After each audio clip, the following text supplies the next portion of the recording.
আসসালামু আলাইকুম। ভালো আছেন? কেমন লাগছে?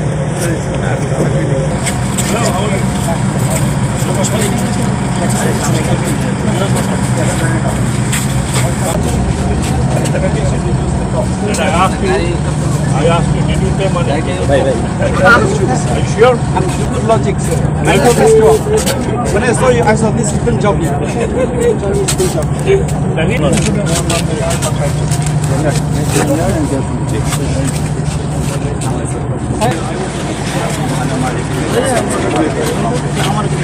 এটা হচ্ছে গেট হাউস। এই গেট কাজ করতে হয়েছে এটা স্যার তারপরে স্যার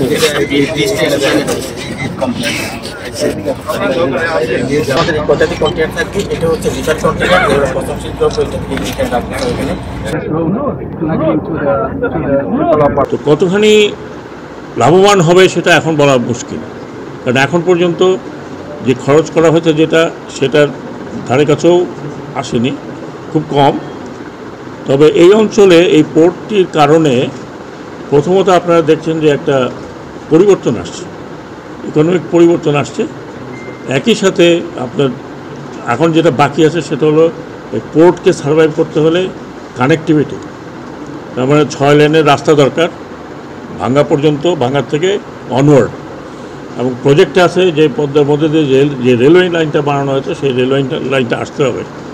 রেলওয়ে লাইন এবং রাস্তা যদি না হয় তাহলে এই পোর্টের ভায়াবিলিটি খুব ডিফিকাল্ট হবে। আশা করি সেটা হবে। আপাতত কোনো কারণে স্লো হয়ে গেছে, হয়তো এগুলো প্ল্যানিং হয়ে আছে, সেগুলো হবে। আরেকটি জিনিস যেটা আমি বলবো, সেটা আমি ফিরে গিয়ে আমরা সরকারের সাথে একটা পোর্ট হয়েছে 13-14 বছর, আরও ভালো হতে পারতো কিনা আই ডোন্ট নো। অতীতে আর যাওয়ার দরকার নাই, কারণ অতীত গিয়ে কোনো লাভ হবে না। এটাকে এখন যাতে ভায়াবল হয় সেটা সব দিক থেকে আমাদের চেষ্টা করতে হবে, আপনারাও সেটা তুলে ধরেন।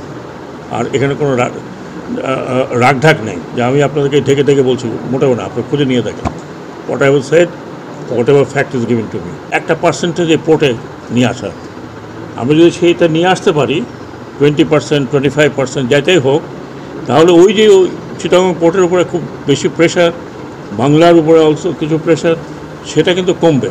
আমি আমাদের ইম্পোর্টের কথা বলছি।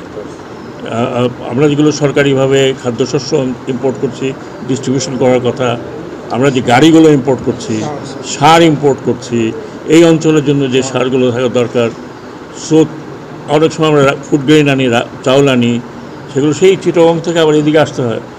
এইখানে করা যায় কি না সেগুলো নিয়ে আমরা একটু আলোচনা করব, যাতে এই পোর্টের লাভবান হয়। অলরেডি একটা জেটি অলরেডি তৈরি হয়ে গেছে, আরেকটা জেটি হয়তো হবে। আর যারা এখানে চীনা কাজগুলো করছে, চাইনিজরা, তারা দেখলাম যে খুব তড়িৎ গতিতে কাজগুলো শেষ করতে চায়। তো এই পর্যন্ত আমি দেখেছি। আমি আশা করি, যদিও এই পোর্ট নিয়ে অনেক কথা আছে, অনেক অনেক অনেক বিষয় আছে, কিন্তু একটা পোর্ট হয়ে গেছে। এখানে প্রায় 15 থেকে 16 হাজার কোটি টাকা অলরেডি এটা ব্যয় হয়েছে, আরও হবে, ইনকাম হবে। ইনকামটা আস্তে আস্তে হবে। আপনারা যদি এখন চিটাগং পোর্টের সাথে তুলনা করেন হবে না, মংলা পোর্টের সাথে তুলনা করেন হবে না। এখানে একটু এক্সপেন্সিভ হয় যে ড্রেজিংয়ের জন্য, ড্রেজিংটা করতেই হবে। আমাদের দেশের যে কোনো নদীর পাড়ে যে সমস্ত পোর্ট, এগুলো ড্রেজিং করতেই হবে। হয়তো কিছু বছর পরে আমরা দেখব যে আমাদের বে অফ বেঙ্গলের আশেপাশে যে জায়গাগুলো আছে এখানেও ড্রেজিং করতে হবে, যেভাবে পলি পড়ছে। তো এই আমার বক্তব্য ছিল। আমি আশা করি আমি যতটুকু দেখেছি, যতটুকু জেনেছি, ততটুকু আপনাদের বললাম। এবং এর বাইরে যদি আপনাদের কোনো প্রশ্ন থাকে, আমি কোনো কিছুই লুকিয়ে কথা বলিনি। Port expensive, no doubt, but এটাকে ভায়াবল বানাতে হলে অনেকগুলো স্টেপ নিতে হবে। সেই স্টেপগুলো কিছু 2-1টা আমি বললাম, বাকি অনেক স্টেপ নিতে হবে।